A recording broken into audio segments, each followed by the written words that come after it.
在万利做了整16年。我的公司是做汽车零件的买卖，如果没有运输服务的话，我们无法把货送到顾客手中。运输快的速度快或慢都会影响我们公司的声誉，因为如果我们不能如期的送货给顾客，就代表我们在做生意的时候已经失信了。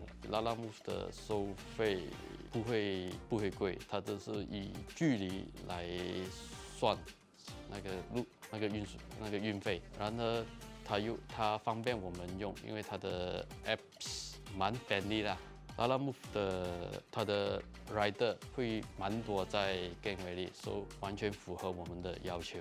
然而用 Lalamove 的时候，我们就可以选择性，当市场性的时候，我们就可以选择不需要用。当有需求的时候，顾客有需求的时候，我们就可以继续的 call 一个 job 就方便了，相当可靠，我们很满意。